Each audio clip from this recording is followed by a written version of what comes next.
देखेंगे जापान के प्रधानमंत्री की भारत यात्रा से कैसे मिलेगी संबंधों को नई ऊंचाई, साथ ही संसद में क्यों रहा गतिरोध जारी, इस पर भी होगी नजर। होंगी देश दुनिया और खेल जगत की तमाम खबरें, लेकिन सबसे पहले अभी तक की हेडलाइंस। भारत और जापान के रिश्तों का नया अध्याय, दोनों देशों के प्रधानमंत्रियों के बीच द्विपक्षीय वार्ता में अहम मुद्दों पर बात। पीएम मोदी ने कहा, भारत जापान विशेष सामरिक और वैश्विक साझेदारी दोनों देशों के साथ ही हिंद प्रशांत क्षेत्र में शांति, समृद्धि और स्थिरता को देगी बढ़ावा। यात्रा को बताया आपसी सहयोग का मोमेंटम बनाए रखने में उपयोगी।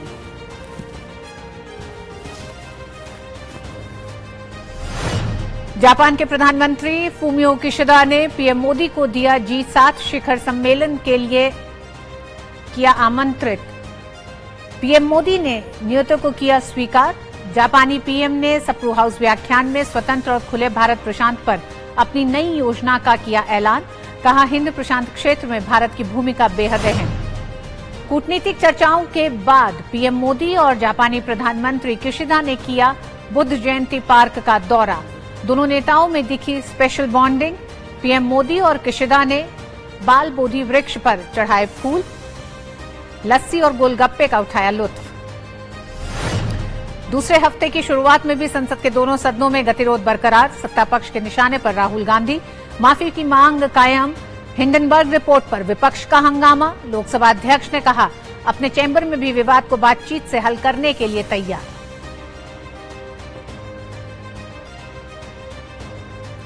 दिल्ली के शराब घोटाले में तेलंगाना के मुख्यमंत्री के चंद्रशेखर राव की बेटी के कविता से ईडी की पूछताछ।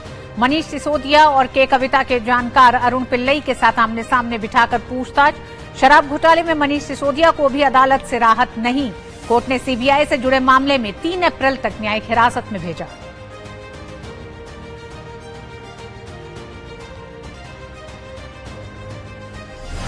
सीएपीए इंडिया एविएशन समिट में बोले नागरिक उड्डयन मंत्री ज्योतिरादित्य सिंधिया। कहा, भारत दुनिया का तीसरा सबसे बड़ा घरेलू नागरिक उड्डयन मार्केट बना। पिछले 9 वर्षों के दौरान देश में हवाई अड्डों की संख्या और पिछले 6 सालों में हवाई यात्रियों की संख्या में हुई दोगुनी वृद्धि।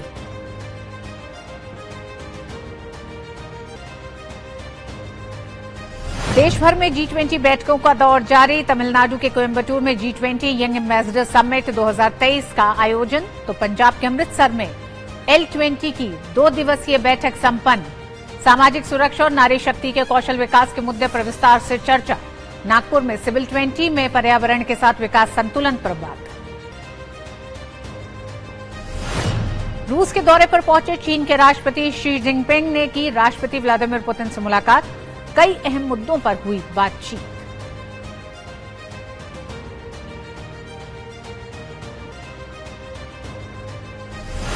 दिल्ली में चल रही महिला विश्व मुक्केबाजी चैंपियनशिप में भारतीय खिलाड़ियों का शानदार प्रदर्शन जारी।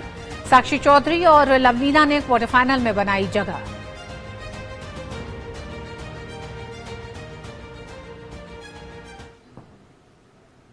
यूक्रेन संघर्ष से पैदा हुई वैश्विक चुनौतियों और भारत की अध्यक्षता में हो रहे G20 के लिहाज से जापान के प्रधानमंत्री का भारत दौरा बेहद अहम है। प्रधानमंत्री नरेंद्र मोदी और जापान के प्रधानमंत्री फूमियो किशिदा ने सोमवार को भारत जापान वैश्विक रणनीतिक साझेदारी का विस्तार करने का संकल्प लिया और कहा कि यह शांतिपूर्ण, स्थिर और समृद्ध हिंद प्रशांत के लिए महत्वपूर्ण है। साथ ही पीएम मोदी ने G20 की अध्यक्षता को बताया ग्लोबल साउथ की आवाज को बुलंद करने का मंच। प्रधानमंत्री नरेंद्र मोदी और जापान के प्रधानमंत्री फूमियो किशिदा के बीच की ये गर्मजोशी बता रही है कि दोनों देशों के रिश्तों में नया अध्याय लिखा जा रहा है।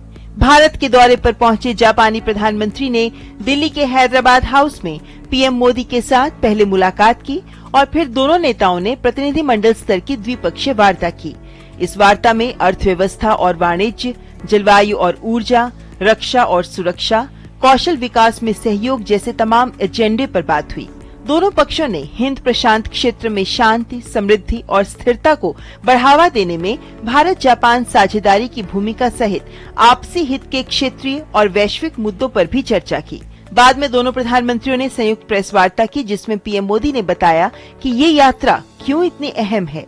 इस साल भारत G20 की अध्यक्षता कर रहा है और जापान G7 की। आज मैंने प्रधानमंत्री किशिदा को भारत की G20 अध्यक्षता की प्राथमिकताओं के बारे में विस्तार से बताया। हमारी G20 अध्यक्षता का एक महत्वपूर्ण स्तंभ ग्लोबल साउथ की प्राथमिकताओं को आवाज देना है। वसुधैव कुटुंबकम को मानने वाली संस्कृति सभी को साथ लेकर चलने में विश्वास रखती है और इसलिए हमने ये पहल ली है।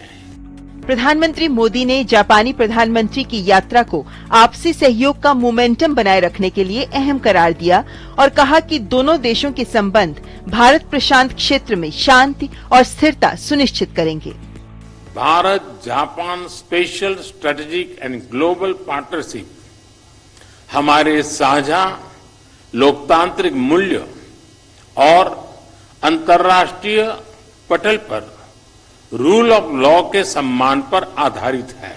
इस साझेदारी को मजबूत बनाना हमारे दोनों देशों के लिए तो महत्वपूर्ण है ही, इससे इंडो पैसिफिक क्षेत्र में शांति, समृद्धि और स्थिरता को भी बढ़ावा मिलता है।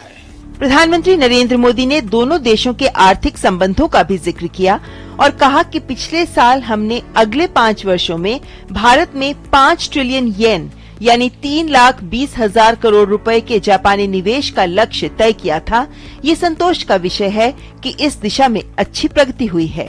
2019 में हमने India Japan industrial competitiveness partnership की स्थापना की थी।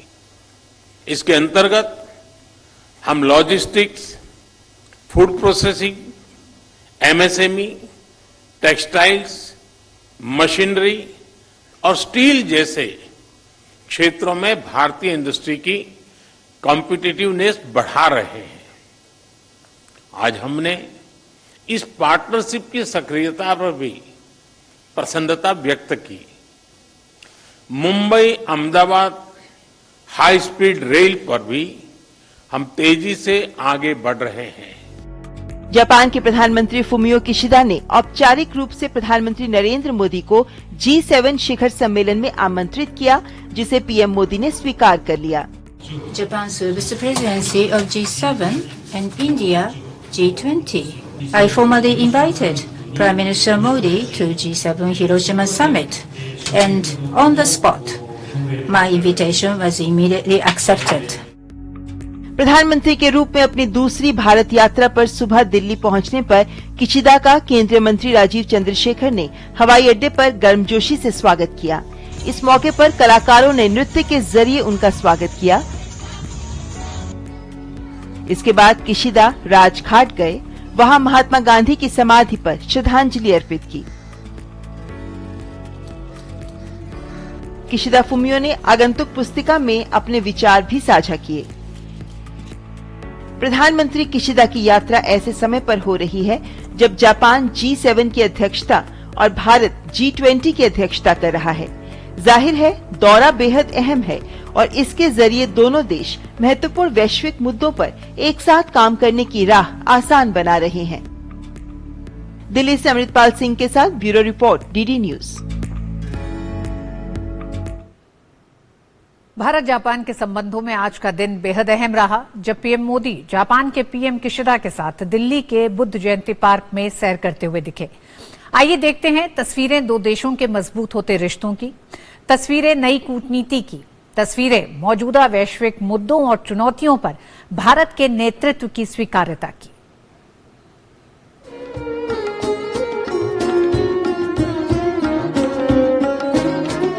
दिल्ली के बुद्ध जयंती पार्क में साथ साथ घूमते दुनिया की 2 बड़ी अर्थव्यवस्थाओं के प्रमुख। ये तस्वीर है दो दोस्त देशों के रिश्तों की गर्माहट की। ये तस्वीर है नई कूटनीति की। ये तस्वीर है पीएम मोदी की वैश्विक लीडर की छवि की। भारत के दौरे पर आए जापान के प्रधानमंत्री फुमियो किशिदा दिन भर की वार्ताओं और भाषणों के बाद पहुँचे दिल्ली के बुद्ध पार्क में, जहाँ पीएम मोदी ने उनकी अगवानी की। इसके बाद जापानी प्रधानमंत्री पीएम मोदी के साथ पार्क में सैर करते दिखाई दिए। बुद्ध जयंती पार्क लॉन और खिलते हुए फूलों के साथ एक सुंदर व्यवस्थित उद्यान है जो पर्यटकों के बीच काफी लोकप्रिय है। ये उद्यान भगवान बुद्ध के निर्वाण के 2500 वर्ष पूरे होने के उपलक्ष्य में बनाया गया था। दोनों नेता साथ साथ घूम रहे थे और बातचीत भी कर रहे थे। इस दौरान दोनों नेताओं के बीच एक स्पेशल बॉन्डिंग भी देखने को मिल रही थी। पार्क में दोनों नेताओं ने बाल बोधि वृक्ष पर फूल चढ़ाए और उसे नमन किया।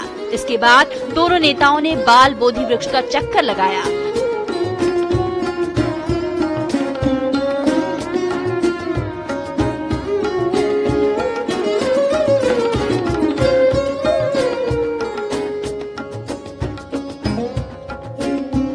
पीएम मोदी ने जापानी प्रधानमंत्री को एक पौधा भी भेंट किया।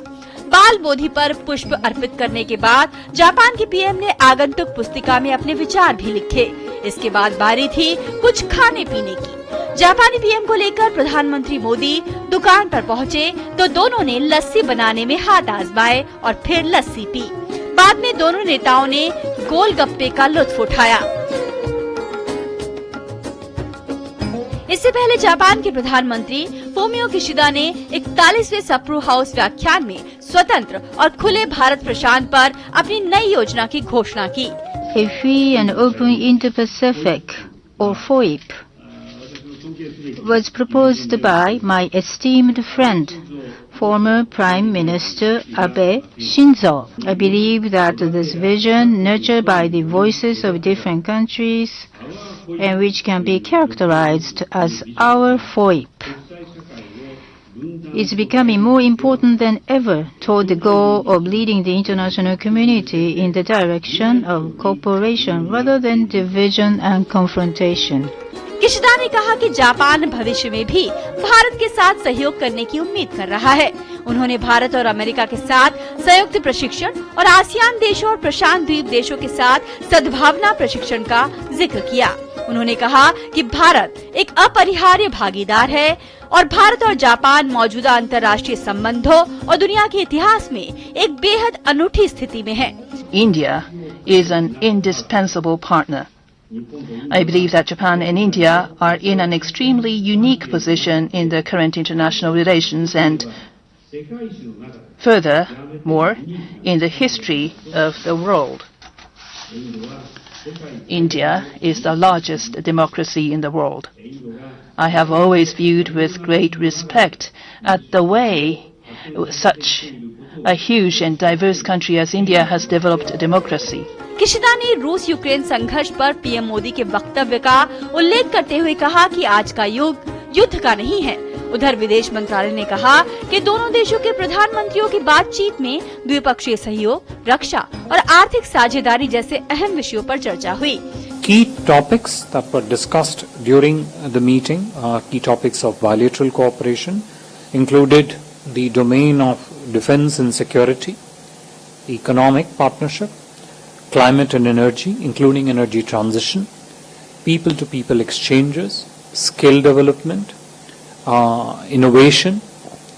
The two leaders also discussed regional issues of significance. विदेश सचिव ने कहा कि दोनों देशों के बीच रक्षा क्षेत्र में सहयोग बढ़ाने पर जोर दिया गया है। These words are not put across in terms of these discussions as a branding words. These are words which have a very strong underpinning, policy underpinning on the Indian side of Atmanirbharta in the field of defense, and Atmanirbharta not as an isolationist feature, but Atmanirbharta which can be built in partnership with other countries, and in this case that partnership and that partner, particular in this case being Japan.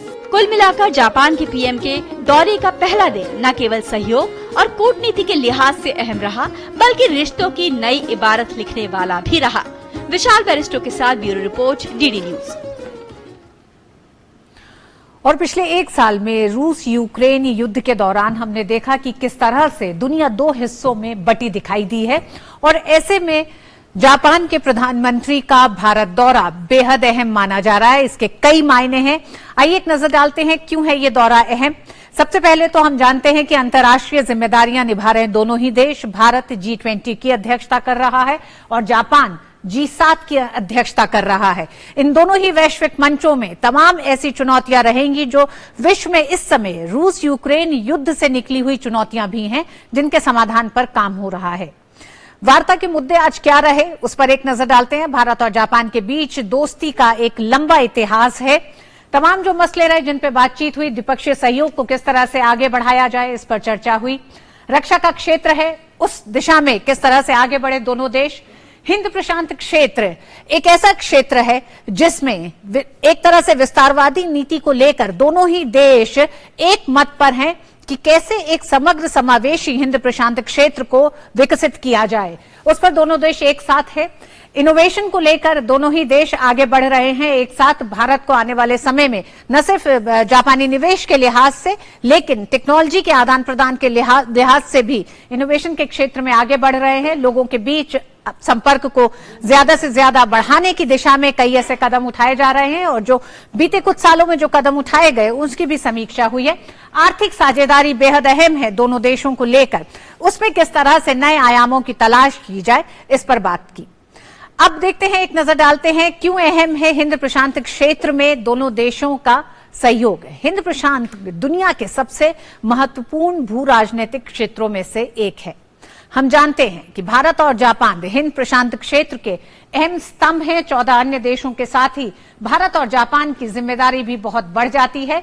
व्यापार के लेन then की अगर हम बात करें तो तकरीबन दोनों ही देशों का, या फिर हिंद प्रशांत क्षेत्र की अगर बात करें तो 90% हिस्सा हिंद प्रशांत क्षेत्र में मौजूद अंतर्राष्ट्रीय समुद्री लेन के जरिए होता है।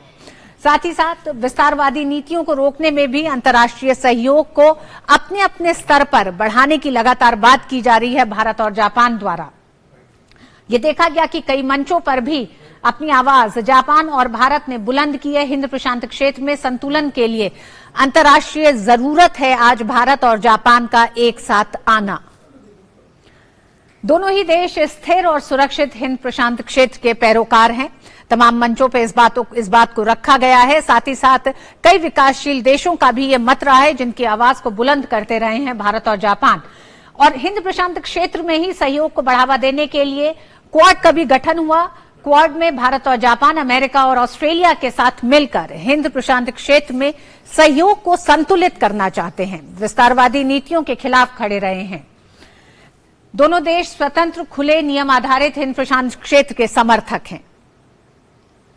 इसी में समावेशी हिंद प्रशांत के लिए भारत और जापान ने कई कदम भी उठाए हैं। उन्हीं में से एक बड़ा कदम है भारत के इंडो पैसिफिक ओशियन इनिशिएटिव, और वहीं जापान ने इसी तरह से एक कदम उठाया है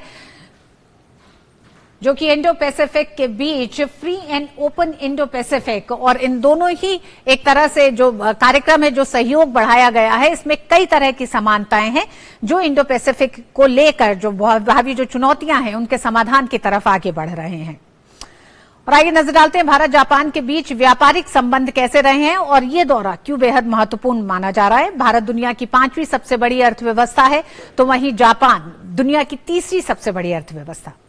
2011 में अपने दोनों ही देशों के संबंधों में व्यापक आर्थिक भागीदारी करार यानी CAPA पर दोनों देशों के बीच सहमति बनी थी, और इसी के साथ 2014 भी दोनों देशों के बीच एक काफी महत्वपूर्ण पड़ाव रखता है 2014, क्योंकि संबंधों को विशेष सामरिक और वैश्विक साझेदार में तब्दील किया गया था। द्विपक्षीय व्यापार पर नजर डालते हैं, क्योंकि व्यापार एक ऐसा क्षेत्र है जो दोनों देशों के संबंधों को और मजबूत बना रहा है। 2013-14 की अगर हम बात करें तो 16.31 अरब डॉलर का व्यापार था, लेकिन यही पिछले कुछ समय में इसमें किस तरह की तब्दीली आई है उसे भी देखने की जरूरत है। तमाम सहयोग के साथ आगे बढ़ते हुए दोनों देशों के संबंध 2021-22 में 20.57 अरब डॉलर तक पहुंच गए। तो यह दिखाता है कि व्यापारिक संबंध कितने मजबूत हुए दोनों देशों के बीच। जापान का भारत में निवेश भी तेजी से बढ़ रहा है, आइए उस तरफ भी एक नजर डालें। अगर जापान का भारत में प्रत्यक्ष निवेश 2013 में 210 अरब येन था, जो कि 2021 में 410 अरब येन का इजाफा हुआ है। वहीं आज के मन से जहां एक तरफ इंडो पैसिफिक की जो तमाम समस्याएं, चिंताएं हैं, उन पर केंद्रित बातचीत रही है और उसके समाधान पर कैसे दोनों देश आगे बढ़ रहे हैं। वहीं भारत ने ग्लोबल साउथ और भारत की G20 की अध्यक्षता को लेकर भी अपनी बात रखी। G20 की अध्यक्षता के साथ भारत बन रहा है ग्लोबल साउथ के देशों की बुलंद आवाज। प्रधानमंत्री नरेंद्र मोदी ने कई मौकों पर इस बात को कहा है और हम जानते हैं ग्लोबल साउथ में लैटिन अमेरिका, एशिया, अफ्रीका और ओशियाना के क्षेत्र शामिल है। भारत ने जनवरी में 2 दिनों का वॉइस ऑफ ग्लोबल साउथ शिखर सम्मेलन की भी मेजबानी की थी। यूक्रेन संघर्ष के कारण विकासशील देशों को अपनी चिंताएं साझा करने का एक मंच उपलब्ध कराया था, क्योंकि हम जानते हैं कि तमाम चुनौतियों को देखते हुए विकासशील देशों के सामने जो सबसे बड़ी चुनौती रही है वो रही है खाद्य की चुनौती। इसी के साथ साथ यूक्रेन के हालात को लेकर दुनिया पूरी तरह बटी हुई नजर आई और यही एक वजह थी कि ग्लोबल साउथ के जो देश हैं उनकी जो चिंताएं हैं उनको नहीं देखा जा रहा था।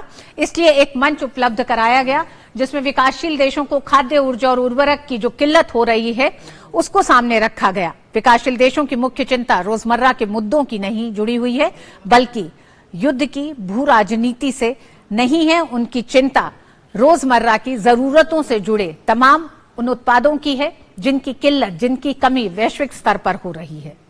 वक्त एक छोटे से ब्रेक का है। ब्रेक के बाद होंगी कुछ और खबरें न्यूज नाइट में। शुरू करो, डालो बुनियाद, घर महल नजर आएगा। वंडर लाइए, वंडर अपनाइए, फर्क नजर आएगा। वंडर सीमेंट, फर्क नजर आएगा। अरे रामदयाल, तेरी उपज का क्या हुआ? अरे औने पौने दाम मिल रहे थे इसलिए नहीं बेची। और तुम्हारी उपज? मेरी उपज ये रही मेरे मोबाइल में एकदम सुरक्षित। अरे ये तो कोई रसीद लगती है। कोई रसीद नहीं, डिजिटल रसीद है जो WDRA से पंजीकृत वेयर हाउस में उपज रखने से मिलती है। WDRA? WDRA भारत सरकार की एक संस्था है जो अच्छे और सुव्यवस्थित वेयर हाउसों को पंजीकृत करता है। अच्छा, अब तुझे इस रसीद का कमाल दिखाता हूँ, चला। देखा, इस रसीद पर बैंक से लोन हो गया। ये तो कमाल हो गया। कमाल तो अभी और भी है भैया। देखो, जब और जहाँ उपज के अच्छे दाम मिलेंगे उपज बेच दूंगा और फिर बैंक का सारा लोन भी चुकता कर दूंगा। अरे वाह। मुन्नी, पापा आप मेरा नया बैग लाए? हाँ, ये रहा तुम्हारा नया बैग। और तुम्हारे लिए झुमके। WDRA का प्रयास, किसानों का आर्थिक विकास। पूरी करी है, पूरी करेंगे हम, देश सेवा की कसम, आजादी की भोज से हम बंधे वचन की डोर से। भारत के जन का धन संभाले है लगा के मन, हमने लिया था सेवा का प्रण, आज करें पुनः समर्पण। हम अपने देश सेवा का भाव कभी न कम होने की कसम लेते हैं।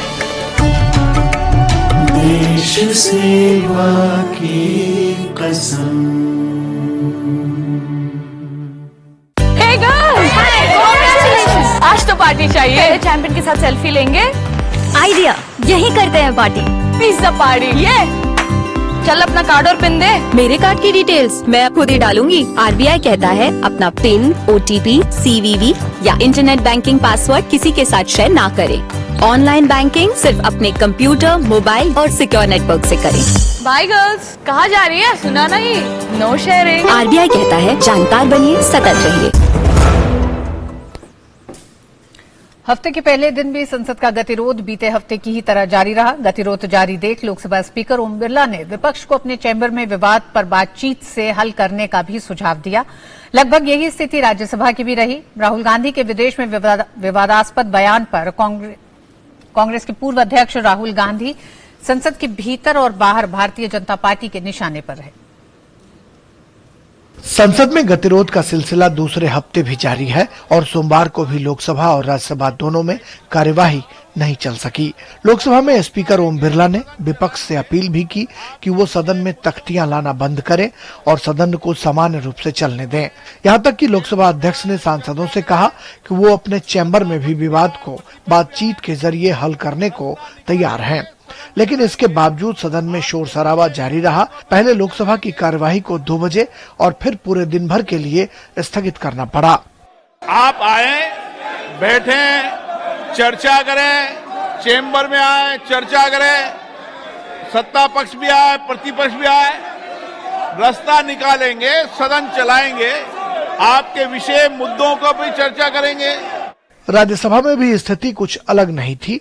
नियम 267 के तहत सभापति को हिंडनबर्ग रिपोर्ट की जेपीसी से जांच की मांग को लेकर कार्य स्थगन के 14 नोटिस मिले। उच्च सदन में भी हंगामा जारी रहा, जिसके बाद पहले सदन की कार्यवाही को 2 बजे तक और फिर दिन भर के लिए स्थगित कर दिया गया। Honourable members, I have received 14 notices under rule 267। वहीं विवादास्पद बयान के मामले में कांग्रेस के पूर्व अध्यक्ष राहुल गांधी संसद के बाहर और संसद के भीतर भारतीय जनता पार्टी के निशाने पर हैं। केंद्रीय मंत्री हरदीप सिंह पुरी ने सोमवार को बाकायदा प्रेस कॉन्फ्रेंस कर राहुल के बयानों की कड़ी आलोचना करते हुए कहा, उन्होंने लंदन में देश के लोकतंत्र, मीडिया और न्यायपालिका पर जो सवाल खड़े किए हैं, उस पर उन्हें देश से माफी मांगनी चाहिए। Not just a flawed understanding. Is he playing to an agenda? But he should come clean. And to begin with, I think you need closure, and the closure will only come if he apologizes. And he should apologize categorically, unequivocally. An apology doesn't come in the form of, "Oh, मैंने ये नहीं कहा, मेरे आपने ये समझ लिया, मैं कह कुछ और रहा था," etc., etc. कई अन्य मंत्रियों ने भी राहुल पर सीधा हमला किया और कहा कि देश का अपमान करने वालों को बख्शा नहीं जा सकता, चाहे वो कितना भी बड़ा नेता क्यों न हो। उन्होंने कहा कि देश का अपमान करना राहुल गांधी और कांग्रेस की पुरानी परंपरा रही है। माफी मांगना चाहिए ना, माफी नहीं मांगते हैं तो कैसे चलेगा। तो एज ऑन फ्राइडे तक तो है, बाकी बाद में देखेंगे। जिस प्रकार से राहुल गांधी ने पूरे देश की इज्जत को, देश को कलंकित करने का काम किया है, उनको आकर के माफी मांगना ही चाहिए। और अगर वो माफी नहीं मांगते हैं तो निश्चित रूप में देश की जनता तो उनको खदेड़ेगी। वहीं कांग्रेस ने आरोप लगाया कि सरकार हिंडनबर्ग रिपोर्ट पर जेपीसी से भाग रही है। एक सप्ताह से संसद नहीं चल रही है, अडानी पर जेपीसी नहीं बन रही है। मुख्य मुद्दा आज ये है। बजट सत्र के दूसरे हिस्से में विभिन्न मंत्रालयों के कामकाज पर चर्चा होनी है, जिस पर अभी शुरुआत भी नहीं हो पाई है। देखना है कि सत्र के आगामी दिनों में कामकाज कैसे आगे बढ़ता है। हालांकि गतिरोध दूर करने को लेकर कुछ कवायदें जरूर शुरू हुई हैं। ऋषि कुमार, शैलेंद्र मिश्र और विकास सारथी के साथ राजेश राज, डीडी न्यूज, दिल्ली। और आइए अब आपको बताते हैं कि आज संसद में लिखे जवाब में क्या क्या अहम बातें पता चली। सरकार ने बताया है कि 31 मार्च 2023 तक विदेशी ऋण मूल्य 7.03 लाख करोड़ अनुमानित है, जो जीडीपी का 2.6% है। श्रम और रोजगार मंत्रालय ने बताया कि 2017-18 में अनुमानित बेरोजगारी दर 6 से घटकर वर्ष 2021-2022 में 4.1% हो गई है, जो दर्शाती है कि देश में बेरोजगारी की स्थिति में सुधार हुआ है। लोकसभा में एक लिखित जवाब में कौशल विकास एवं उद्यमिता मंत्रालय ने बताया कि देश भर में 721 प्रधानमंत्री कौशल केंद्रों की स्थापना की गई है। इन कौशल केंद्रों में 2019 से 2022 तक 30,44,511 महिलाओं, 31,673 दिव्यांगों, 8,66,799 अनुसूचित जाति, 3,91,828 अनुसूचित जनजाति और 20,67,121 अन्य पिछड़ा वर्ग के अभ्यर्थियों को प्रशिक्षण दिया गया है। लोकसभा में एक लिखित जवाब में श्रम और रोजगार मंत्रालय ने बताया है कि 26 अगस्त 2021 से शुरू किए गए ई श्रम पोर्टल पर 28.66 करोड़ से अधिक असंगठित कामगारों ने अपना पंजीकरण कराया है। ई श्रम पोर्टल को प्रधानमंत्री श्रम योगी मानधन पोर्टल के साथ एकीकृत किया गया है। ई श्रम पोर्टल को राष्ट्रीय कैरियर सेवा पोर्टल के साथ भी एकीकृत किया गया है, जिससे ई श्रम पर पंजीकृत होने वाले व्यक्ति उपयुक्त नौकरी के अवसरों की तलाश कर सकते हैं। एक लिखित जवाब में वित्त मंत्रालय ने लोकसभा में बताया है कि 31 मार्च 2023 तक की स्थिति के अनुसार वर्तमान विनिमय दर पर विदेशी ऋण मूल्य 7.03 लाख करोड़ अनुमानित है, जो जीडीपी का 2.6% है। विदेशी ऋण का हिस्सा केंद्र सरकार के कुल ऋण देनदारियों का केवल 4.5% है और जीडीपी के 3% से कम है। लोकसभा में एक लिखित जवाब में वित्त मंत्रालय ने कहा है कि विमुद्रीकरण के बाद छापे गए 2000 रुपए के नोट की जमाखोरी जैसी कोई स्थिति नहीं है। एटीएम में 2000 के नोट नहीं भरने का बैंकों को कोई निर्देश नहीं दिया गया है। आरबीआई की वार्षिक रिपोर्ट के अनुसार वर्ष 2019-20 के बाद से 2000 रुपए मूल्य वर्ग के नए बैंक नोटों की आपूर्ति की मांग नहीं की गई है। उत्तर पूर्वी क्षेत्र विकास मंत्रालय ने लिखित जवाब में लोकसभा में बताया है कि 55 गैर छूट प्राप्त केंद्रीय मंत्रालयों विभागों ने इंफ्रास्ट्रक्चर विकास सहित क्षेत्र के समग्र विकास के लिए पूर्वोत्तर क्षेत्र में केंद्रीय क्षेत्र और केंद्र प्रायोजित स्कीमों के लिए अपनी सकल बजटीय सहायता से 2014-15 से अब तक 3.84 लाख करोड़ रुपए का व्यय किया है। सरकार की मौजूदा नीति के अनुसार मंत्रालयों और विभागों को अपने सकल बजटीय सहायता का 10% पूर्वोत्तर राज्यों के विकास के लिए खर्च करना अनिवार्य है। वित्त मंत्रालय ने लोकसभा में एक लिखित जवाब में बताया है कि एनपीए से निपटने के लिए सरकार की ओर से सुधारों को लागू करने से पीएसबी की हालत में काफी सुधार हुआ है। सार्वजनिक क्षेत्र के बैंकों का सकल एनपीए अनुपात मार्च 2018 में 14.6% के शिखर से घटकर दिसंबर 2022 में 5.53% होने के साथ आस्ती गुणवत्ता में महत्वपूर्ण सुधार हुआ है। श्रम और रोजगार मंत्रालय ने लोकसभा में एक लिखित जवाब में बताया है कि सांख्यिकी और कार्यक्रम कार्यान्वयन मंत्रालय की नवीनतम उपलब्ध वार्षिक पीएलएफएस रिपोर्टों के अनुसार वर्ष 2017-18 में अनुमानित बेरोजगारी दर 6% से घटकर वर्ष 2021-22 में 4.1% हो गई है। राज्यसभा में पेट्रोलियम और प्राकृतिक गैस मंत्रालय ने एक प्रश्न के लिखित जवाब में बताया है कि देश में 2020-21 में 3092 पेट्रोल पंपों की तुलना में वर्तमान में 5100 पेट्रोल पंप हो गए हैं। मंत्रालय ने बताया कि सरकार द्वारा सीएनजी के विस्तार के तहत 2030 तक 17,700 सीएनजी पंप और खोले जाने हैं। राज्यसभा में एक लिखित प्रश्न के जवाब में रक्षा मंत्रालय ने बताया है कि रक्षा उत्पादों के निर्यात में 2017-18 की तुलना में अब तक काफी वृद्धि हुई है। 2017-18 में जहां 4,682 करोड़ रुपए के रक्षा उत्पादों का निर्यात किया गया था, वहीं मार्च 2023 तक करीब 13,399 करोड़ रुपए के रक्षा उत्पादों का निर्यात किया जा चुका है। राज्यसभा में रक्षा मंत्रालय ने एक प्रश्न के लिखित जवाब में बताया है कि देश में रक्षा उत्पादन के क्षेत्र में आत्मनिर्भरता को बढ़ावा मिला है और इस मामले में देश में 7,031 रक्षा उत्पादों का स्वदेशी निर्माण किया जा चुका है, जिससे रक्षा उत्पादों के आयात पर खर्च 2017-18 की तुलना में 46% से घटकर 2022 में 36% रह गया है। Parliament team, DD news. Delhi के शराब घोटाले में जांच एजेंसियों के बढ़ते दायरे में आज तेलंगाना के मुख्यमंत्री के चंद्रशेखर राव की बेटी के कविता से ईडी ने पूछताछ की। ईडी के अधिकारियों ने मामले में उनसे दूसरे दौर की पूछताछ की है। वहीं मनीष सिसोदिया को भी अदालत से राहत नहीं मिल रही है। कोर्ट ने सीबीआई से जुड़े मामले में मनीष सिसोदिया को 3 अप्रैल तक न्यायिक हिरासत में भेजा। दिल्ली में हुए कथित शराब घोटाले के मामले में जांच एजेंसियों का शिकंजा कसता जा रहा है। ईडी और सीबीआई शराब घोटाले में लगातार पूछताछ में लगे हैं। दिल्ली के पूर्व उप मुख्यमंत्री मनीष सिसोदिया के बाद अब ईडी भारत राष्ट्र समिति की नेता के कविता पर शिकंजा कस रहा है। पूछताछ के लिए के कविता आज प्रवर्तन निदेशालय कार्यालय पहुंची। ईडी के अधिकारियों ने दिल्ली आबकारी नीति घोटाला मामले में उनसे दूसरे दौर की पूछताछ की। इस बार के कविता को दिल्ली के पूर्व उप मुख्यमंत्री मनीष सिसोदिया और के कविता के जानकार अरुण पिल्लई के साथ आमने सामने बैठाकर पूछताछ की गई। के कविता के ऊपर आरोप है कि दिल्ली में जो एक्साइज पॉलिसी थी उसमें साउथ की लॉबी का एक बड़ा रोल था और साउथ की लॉबी ने आम आदमी पार्टी के नेताओं को करीब 100 करोड़ रुपए की रिश्वत दी थी, जिसका प्रयोग आम आदमी पार्टी ने गोवा के इलेक्शन में किया था। आज अरुण पिल्लई और मनीष सिसोदिया के आमने सामने बैठाकर के कविता के साथ ईडी ने पूछताछ की। ईडी ने के कविता को पिछले हफ्ते पूछताछ के लिए बुलाया था, तब वो नहीं पहुंची थी। उसके बाद ईडी ने दोबारा समन जारी कर 20 मार्च को उपस्थित होने को कहा था। इससे पहले भी ईडी के कविता से करीब 9 घंटे तक पूछताछ कर चुकी है।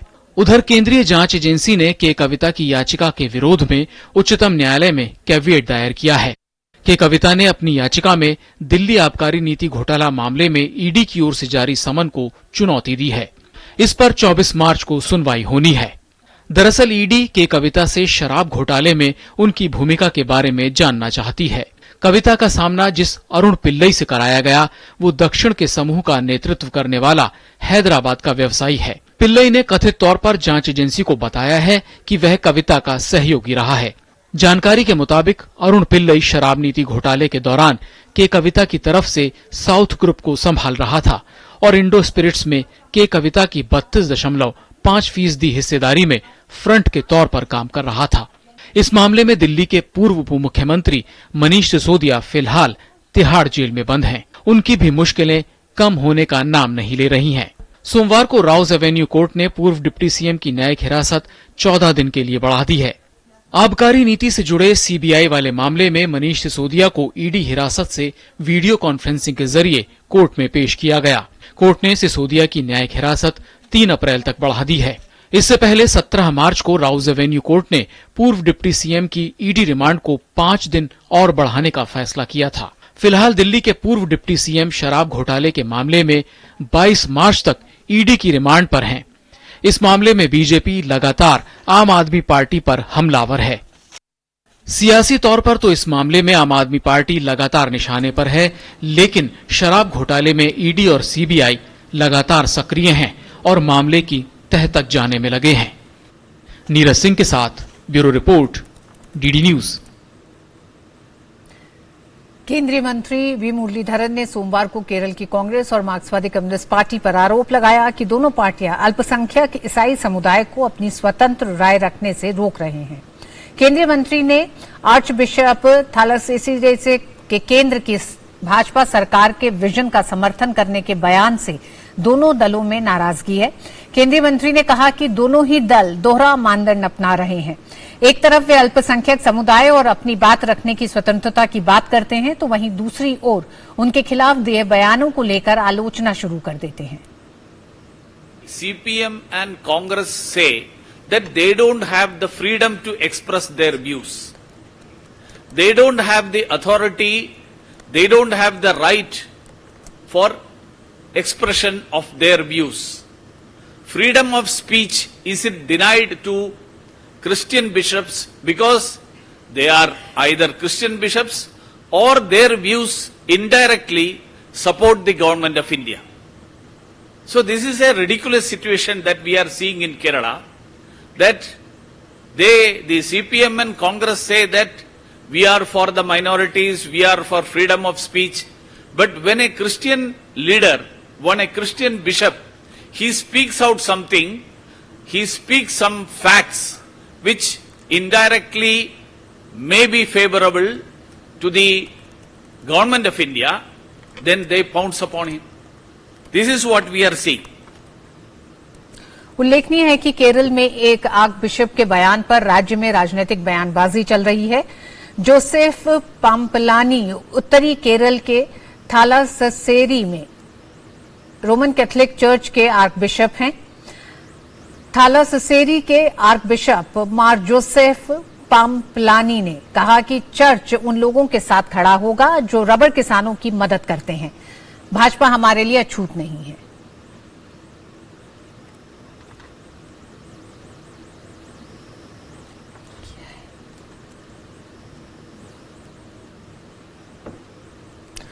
पंजाब पुलिस ने वारिस पंजाब दे प्रमुख अमृतपाल सिंह के संबंध में प्रेस कॉन्फ्रेंस कर जानकारी दी है कि अमृतपाल सिंह अभी भी फरार है। पुलिस उसे पकड़ने के लिए हर संभव प्रयास कर रही है।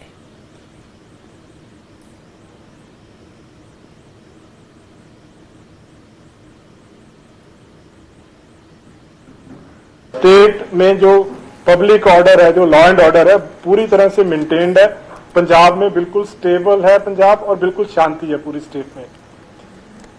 अभी तक WPD जो वारिस पंजाब के जो है एलिमेंट्स हैं, इनके खिलाफ 6 केसेस रजिस्टर किए गए हैं, जिसमें इन केसेस में जो मेन सेक्शंस हैं वो disharmony among classes, attempt to murder के, पुलिस पर्सनल पे अटैक और पुलिस पर्सनल के काम में ऑब्स्ट्रक्शन करने के सेक्शन लगाए गए हैं। अमृतपाल सिंह अभी फरार है, पुलिस को वांटेड है। पूरी हमारी टीम्स जो हैं वो एफर्ट्स कर रही हैं उसको अरेस्ट करने की। अब तक 114 लोग हैं जिनके खिलाफ जिनको कस्टडी में लिया गया है, जिसमें 78 लोग पहले दिन, 34 दूसरे दिन और 2 लोग जो है तीसरे दिन कस्टडी में लिए गए हैं। इन सब पे एलिगेशन है disturbing peace in state, they have been taken into custody. Punjab में अलगाववादी संगठन के प्रमुख अमृतपाल सिंह की गिरफ्तारी को लेकर HRTC अलर्ट पर है। पंजाब में इंटरनेट पर पाबंदी की समय सीमा बढ़ा दी गई है। मंगलवार दोपहर यानी कल तक मोबाइल, इंटरनेट और MMS सेवाएं बंद रहेंगी। पंजाब सरकार ने कहा है कि अमृतपाल को अभी तक गिरफ्तार नहीं किया जा सका है। वहीं पंजाब में स्थिति सामान्य बनी है, बाजारों में रौनक है और सभी कारोबार सामान्य रूप से चल रहे हैं। यातायात व्यवस्था भी सुचारू रूप से चल रही है। माड़ा मोटा की खास गल नहीं है कोई जो अभी माहौल पंजाब का चल रहा है उसको कोई गल निक्का मोटा गल है चल रहा है। गवर्नमेंट ने डाला सानू कहता है किस तरह से देखते हो आप कि भाईचारा साझ है जो कोई फर्क नहीं पड़ेगा। बहुत बढ़िया चल रहा है अपना पंजाब बठिंडा में, कोई ऐसी बात नहीं है। डर दबकी सब शांति का माहौल चल रहा है। आरती सारे घूम रहे हैं, पुलिस घूम रही है साथ में, कोई डरने वाली बात नहीं है। वैसे ही है जैसे रूटीन में चलता है वैसे चल रहा है, ऐसी कोई दिक्कत वाली बात नहीं। किस तरह से आज आपको पूरा दिन किस तरह से देखा कि बाजार से नहीं, वैसे सुख शांति वाला माहौल है और कोई दिक्कत वाली बात नहीं है। और वक्त एक छोटे से ब्रेक का है। शुरू करो, डालो बुनियाद, घर महल नजर आएगा। वंडर लाइए, वंडर अपनाइए, फर्क नजर आएगा। वंडर सीमेंट, फर्क नजर आएगा। चैम्प, मारते रहना है छक्का। हाँ। तो go home and hand wash पक्का। Hand wash reminder by your hand ambassador Sachin Tendulkar का हाथ। सेवलॉन स्वस्थ इंडिया मिशन।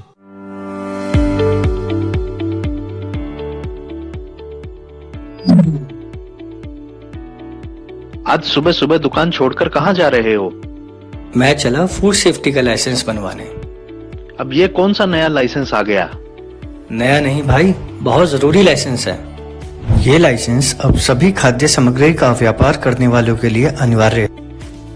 परंतु मेरी दुकान और काम तो बहुत छोटा है, फिर भी मुझे ये लाइसेंस बनवाना पड़ेगा। तुमने बिल्कुल सही सवाल पूछा है। जिनका सालाना व्यापार 12 लाख रुपए से कम है उनके लिए रजिस्ट्रेशन की सुविधा है, और वो भी सिर्फ 100 रुपए के मामूली से शुल्क पर। और जिनका व्यापार 12 लाख रुपए से ज्यादा है वो 2000 रुपए के शुल्क पर लाइसेंस प्राप्त कर सकते हैं। अच्छा भाई, अब ये तो बताओ, इस लाइसेंस या रजिस्ट्रेशन के फायदे क्या हैं हम लोगों के लिए? इसके बहुत से फायदे हैं, जैसे ये हमें कानूनी सुरक्षा प्रदान करता है, कस्टमर के बीच हमारी साख मजबूत करता है, जिससे हमारा व्यापार बढ़ता है, और सबसे जरूरी बात, खाद्य सुरक्षा को मजबूत बनाता है, जो हम सबकी एक जिम्मेदारी भी है। अरे वाह, एक लाइसेंस के इतने सारे फायदे। ये तो हम सभी खाद्य सामग्री बेचने वालों को तुरंत ले लेना चाहिए। रुको, मैं भी तुम्हारे साथ चलता हूँ। हाँ जरूर चलो, दोनों साथ चलते हैं। फूड सेफ्टी का रजिस्ट्रेशन या लाइसेंस आप खुद से ऑनलाइन भी अप्लाई कर सकते हैं, या फिर डिपार्टमेंट ऑफ फूड सेफ्टी जो मयूर भवन कनॉट प्लेस पर स्थित है के सुविधा केंद्र की मदद से भी अप्लाई कर सकते हैं। दिल्ली खाद्य संरक्षा विभाग द्वारा जनहित में जारी। पापा ये सब? हाँ, जो चीजें सालों से बेवजह पड़ी हो उन्हें हटा देना चाहिए। ये भी दादाजी की पुरानी पासबुक और FD। अरे ये कैसे रह गया? पैसे गए? नहीं, उपाय है। बैंक खाते को संचालित करते रहना चाहिए, वरना खाता इनऑपरेटिव हो जाता है। ऐसे में बैंक से संपर्क करें, खाता सक्रिय करवाएं और आपकी रकम जो है उसे ब्याज समेत क्लेम करें। दादू ये RBI कहता है जानकार बनिए, सतर्क रहिए। सही कह रहा है। Invest once and enjoy guaranteed maturity with life cover with LIC's Dhan Varsha, a single premium plan for your family's security and prosperity. G20 young ambassador summit है, वैश्विक चुनौतियों पर चर्चा करने के लिए दुनिया भर के युवा नेताओं को उपलब्ध कराता एक मंच। यंग एम्बेसडर समिट 2023 की theme fuelling the future of global youth है। आइए देखते हैं G20 पर हो रहे देश में अलग अलग कार्यक्रमों को। तमिलनाडु के कोयम्बटूर स्थित Shri Krishna college of engineering and technology में G20 यंग एम्बेसडर समिट 2023 का आयोजन किया जा रहा है। केंद्रीय सूचना एवं प्रसारण राज्य मंत्री डॉक्टर एल मुरुगन ने सम्मेलन को संबोधित किया। G20 यंग एम्बेसडर समिट वैश्विक चुनौतियों पर चर्चा करने के लिए दुनिया भर के युवा नेताओं को एक मंच पर लाता है। उधर नागपुर में सिविल 20 का पहला पूर्ण सत्र आयोजित किया गया। सत्र का विषय पर्यावरण के साथ विकास संतुलन था। सत्र की अध्यक्षता पूर्व मुख्य सूचना आयुक्त सत्यनंद मिश्रा ने की। इस सत्र के वक्ताओं में क्लिंटन हेल्थ एक्सेस इन्वेस्टिगेटिव में clinical director doctor Andy Carmon, TU Delft Netherlands में पर्यावरण प्रौद्योगिकी के professor doctor Malle de Kruk, Majuli Assam के पर्यावरणविद जादव पाइंग और बाढ़ और सूखा पर पीपल्स वर्ड की आयुक्त इंदिरा खुराना शामिल थीं। सिविल 20 इंडिया के उद्घाटन समारोह में माता अमृतानंदमयी, महाराष्ट्र के उप मुख्यमंत्री देवेंद्र फडणवीस, नोबेल पुरस्कार विजेता Kailash Satyarthi, Indonesia sherpa C20 Ahmad Mafchun, Brazil के सदस्य एलेसेंड्रा नीलो ट्राइका सहित अन्य लोग उपस्थित रहे। नागपुर में सिविल 20 के दौरान महाराष्ट्र के स्थानीय उत्पादों और कलाओं को प्रदर्शित करने वाली एक प्रदर्शनी भी लगाई गई। महाराष्ट्र हथकरघा, जनजातीय कला, बांस के काम, एग्रो सहित अन्य ने अपने स्टॉल लगाए हैं, जिन्हें इस प्रदर्शनी के माध्यम से वैश्विक स्तर पर जाने का अवसर मिलेगा। उधर पंजाब के अमृतसर में चल रही G20 सम्मेलन के तहत पहले श्रम 20 सम्मेलन यानी L20 से संबंधित 2 दिवसीय बैठक संपन्न हो गई। बैठक में 20 देशों के प्रतिनिधियों के अतिरिक्त देश भर से श्रमिक संगठनों से जुड़े नेताओं और विषय विशेषज्ञों के साथ श्रम व रोजगार मंत्रालय और विदेश मंत्रालय के अधिकारियों ने भी भाग लिया। इंडोनेशिया और सऊदी अरब के प्रतिनिधियों समेत कई देशों के प्रतिनिधि ऑनलाइन भी इस बैठक के साथ जुड़े। L20 के चेयरमैन और भारतीय मजदूर संघ के अध्यक्ष हिरेनमय पांड्या की अध्यक्षता में हुई इस बैठक में देश विदेश के विशेषज्ञों ने श्रमिकों की समस्याओं पर विस्तार से चर्चा की और एक अमृतसर वक्तव्य जारी किया। केंद्रीय स्वास्थ्य मंत्री डॉक्टर मनसुख मांडविया ने स्वास्थ्य और परिवार कल्याण मंत्रालय, भारत सरकार के सहयोग से WHO दक्षिण पूर्व एशिया क्षेत्र द्वारा आयोजित भारत की G20 अध्यक्षता के तहत डिजिटल स्वास्थ्य पर वैश्विक सम्मेलन को संबोधित किया। सम्मेलन की थीम थी सार्वभौमिक स्वास्थ्य कवरेज को अंतिम नागरिक तक ले जाना। सम्मेलन के दौरान मांडविया ने कहा कि चूंकि डिजिटल समाधान स्वास्थ्य सेवा वितरण प्रणाली में क्रांति लाने की क्षमता रखते हैं, इसलिए भारत का लक्ष्य एक संस्थागत ढांचे के रूप में डिजिटल व्यवस्था पर एक वैश्विक पहल शुरू करना है। ब्यूरो इनपुट के साथ नागपुर से श्यामा मिश्रा, अमृतसर से शिशु शर्मा शांताल की रिपोर्ट, DD न्यूज। नागरिक उड्डयन मंत्री ज्योतिरादित्य सिंधिया ने कहा है कि आज भारत दुनिया का तीसरा सबसे बड़ा घरेलू नागरिक उड्डयन मार्केट बन चुका है। आज नई दिल्ली में CAPA इंडिया एविएशन समिट 2023 को संबोधित करते हुए सिंधिया ने कहा कि 2030 तक भारत दुनिया की तीसरी सबसे बड़ी अर्थव्यवस्था वाला देश बन जाएगा, जिसका फायदा नागरिक उड्डयन क्षेत्र को मिलेगा। We are the third largest domestic civil aviation market already in the world. Today we are the fastest growing country in the world. By 2030, by World Bank predictions, by the IMF's predictions, we will become the third largest economy in the world ahead of Germany and Japan. So our economic growth rate is going to be a huge multiplier for our civil aviation sector. Jammu Kashmir में विकास की रफ्तार को गति देने की दिशा में कई कदम उठाए गए हैं। इसी सिलसिले में श्रीनगर में हुए भारत UAE निवेशक सम्मेलन में निवेशकों को आश्वस्त किया गया कि उन्हें जम्मू कश्मीर में निवेश के लिए सभी सुविधाएं मिलेंगी। जम्मू कश्मीर से अनुच्छेद 370 हटने के बाद केंद्र शासित प्रदेश विकास की राह पर दौड़ता नजर आ रहा है। देश विदेश के निवेशकों ने जम्मू कश्मीर में कृषि व संबद्ध क्षेत्रों के अलावा शिक्षा, उद्योग और आतिथ्य में निवेश की इच्छा जताई है। इसके अलावा जम्मू कश्मीर ने विदेशी और स्वदेशी कंपनियों को आवासीय विद्यालय, होटल, IT पार्क, ITES इकाइयों और अस्पताल से संबंधित परियोजनाओं को लाने के लिए आकर्षित किया है। इन प्रस्तावों की शीघ्र मंजूरी और तेजी से कार्यान्वयन सुनिश्चित करने के लिए एक संयुक्त समूह गठित करने का निर्णय लिया गया। जम्मू कश्मीर में विदेशी और स्वदेशी निवेश को आकर्षित करने के लिए बेहतर पारिस्थितिकी तंत्र तैयार किया जा रहा है। श्रीनगर के SKICC सभागार में रविवार को हुई भारत UAE संयुक्त अरब अमीरात निवेशक सम्मेलन में निवेशकों को यूटी प्रशासन की ओर से आश्वस्त किया गया कि उन्हें जम्मू कश्मीर में निवेश के लिए सभी सुविधाएं मिलेंगी। जम्मू कश्मीर के उपराज्यपाल मनोज सिन्हा ने उम्मीद जताते हुए कहा कि आने वाले समय में राज्य में भारी मात्रा में निवेश आएगा।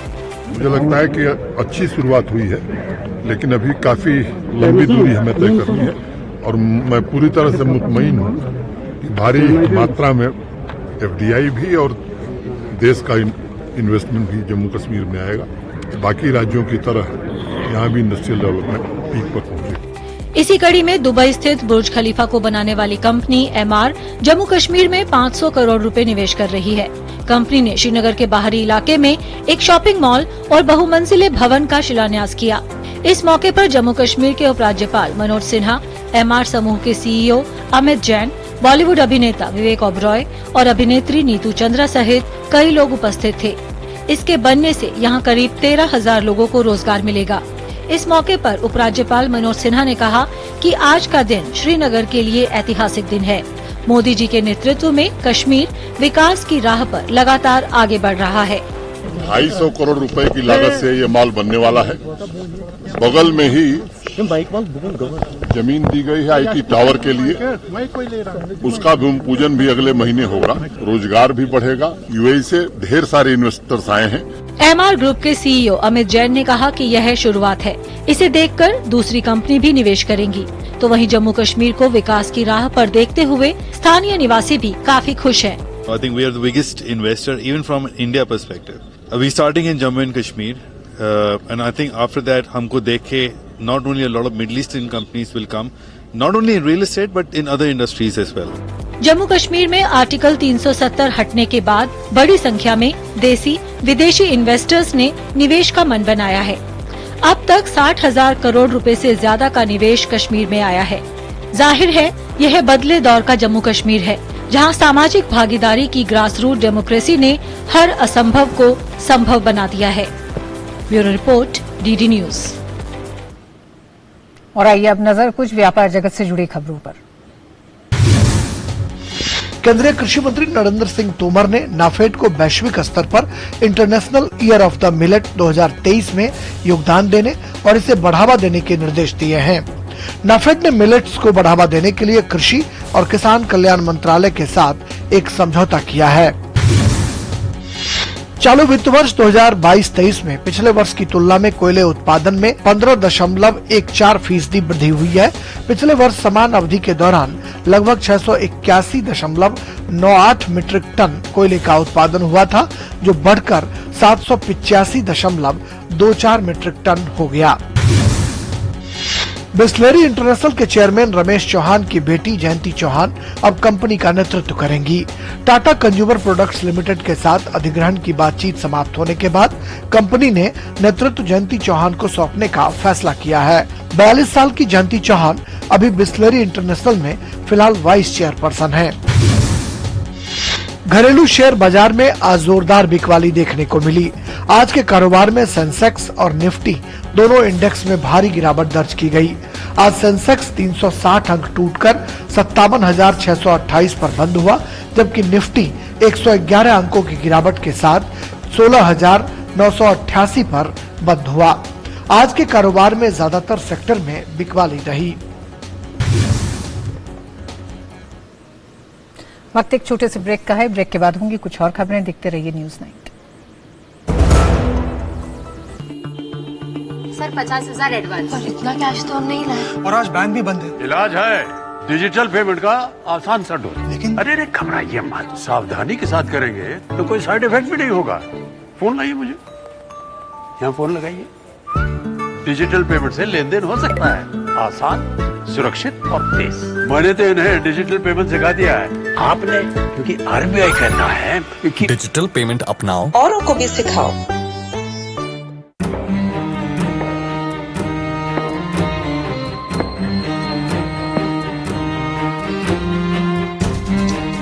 कब तक आप ऐसे फ्यूचर का टेंशन लेकर चलते रहेंगे? LIC के न्यू पेंशन प्लस के साथ अपनी पेंशन का प्लान बनाइए, क्योंकि ये प्लान आपके फ्यूचर के लिए मार्केट लिंक्ड वेल्थ क्रिएट करता है। और तो और इस प्लान में गारंटीड एडिशंस के साथ पेंशन पाने के कई ऑप्शंस भी हैं, so that you grow young and tension free. LIC, हर पल आपके साथ।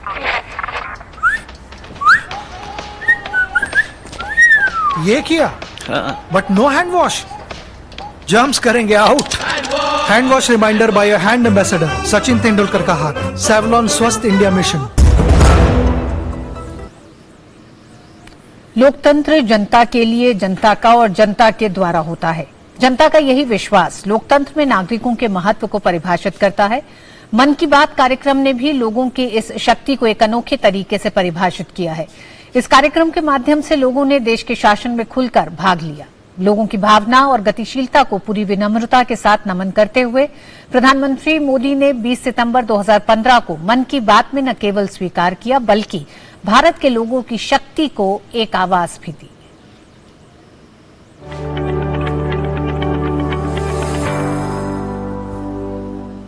लोकतंत्र में जनशक्ति का अपार महत्व है।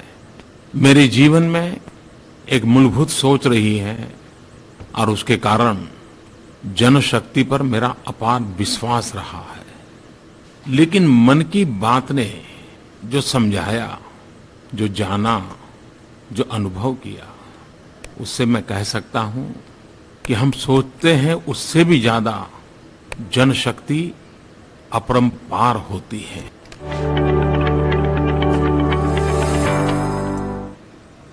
और खेल जगत से जुड़ी कुछ अन्य खबरों को जानने के लिए आइए देखते हैं स्पोर्ट्स रैप। दिल्ली में चल रही महिला विश्व मुक्केबाजी चैंपियनशिप में भारतीय खिलाड़ियों का शानदार प्रदर्शन जारी है। भारत की साक्षी चौधरी ने क्वार्टर फाइनल में स्थान बना लिया है। साक्षी ने 52 किलो भार वर्ग के प्री क्वार्टर फाइनल में कजाकिस्तान की मुक्केबाज को 5-0 से हराकर अंतिम 8 में प्रवेश किया। वहीं भारत की लवलीना बोरगोहाई ने भी क्वार्टर फाइनल में जगह बना ली है। 75 किलो भार वर्ग के प्री क्वार्टर फाइनल में लवलीना ने मैक्सिको की मुक्केबाज को 5-0 से हराया। वहीं 54 किलो भार वर्ग में भारत की प्रीति का सफर प्री क्वार्टर फाइनल में समाप्त हो गया। प्रीति को विश्व चैंपियनशिप की रजत पदक विजेता थाईलैंड की जुतामास जितपोंग ने शिकस्त दी। विमेंस प्रीमियर लीग में यूपी वॉरियर्स ने प्लेऑफ में जगह बना ली है। यूपी वॉरियर्स ने रोमांचक मुकाबले में गुजरात जायंट्स को 3 विकेट से हराकर लीग में तीसरा स्थान हासिल किया। गुजरात से जीत के लिए मिले 179 रन के लक्ष्य को यूपी वॉरियर्स ने 1 गेंद शेष रहते हासिल कर लिया। और न्यूज नाइट में आज बस इतना ही। देश की अन्य बड़ी खबरों के साथ आपको छोड़े जाते हैं। हमें दीजिए अनुमति। नमस्कार। सुप्रीम कोर्ट में रक्षा मंत्रालय की ओर से अटॉर्नी जनरल ने रिटायर्ड सैन्य कर्मियों के पेंशन से जुड़े बकाये भुगतान की जानकारी सीलबंद लिफाफे में सौंपी। सीजीआई ने अटॉर्नी जनरल से कहा कि वे जानकारी याचिकाकर्ता पक्ष से साझा करें। सीजीआई ने कहा कि कोर्ट सीलबंद जानकारी देने की परिपाटी को बंद करना चाहता है। इससे पहले सुप्रीम कोर्ट ने 13 मार्च को कहा था कि एक हफ्ते में रक्षा मंत्रालय कोर्ट को बताए कि बकाया पेंशन कब तक दे दी जाएगी। लोकसभा अध्यक्ष ओम बिरला ने संसद परिसर में संसद सदस्यों के लिए आयुष शिविर प्रदर्शनी का उद्घाटन किया। 20 से 24 मार्च तक चलने वाले 5 दिवसीय शिविर और प्रदर्शनी में आयुष के सभी विभागों के लिए ओपीडी की सुविधा है और दवाएं भी उपलब्ध कराई गई हैं। प्रवर्तन निदेशालय ने महाराष्ट्र के औरंगाबाद, पुणे और अकोला में 9 स्थानों पर PMLA के तहत तलाशी अभियान चलाया। औरंगाबाद में प्रधानमंत्री आवास योजना के टेंडर आवंटन में अनियमितताओं की जांच के सिलसिले में यह तलाशी अभियान चलाया गया है। ईडी ने तलाशी के बाद कई आपत्तिजनक दस्तावेज भी जब्त किए हैं। लंदन में भारतीय उच्चायोग के बाहर अलगाववादी तत्वों द्वारा भारतीय ध्वज को नीचे गिराने की घटना को लेकर सिख समुदाय ने दिल्ली में ब्रिटिश उच्चायोग के बाहर विरोध प्रदर्शन किया। Rajasthan right to health bill के खिलाफ सोमवार को निजी अस्पताल संचालकों व डॉक्टरों ने जयपुर में प्रदर्शन किया और राज्य सरकार के खिलाफ नारेबाजी भी की। राजस्थान पुलिस ने प्रदर्शनकारी डॉक्टरों पर लाठीचार्ज भी की, जिसमें कई डॉक्टरों को चोटें आई हैं। सभी डॉक्टर और निजी अस्पताल संचालक Rajasthan right to health bill में और भी संशोधन की मांग कर रहे थे।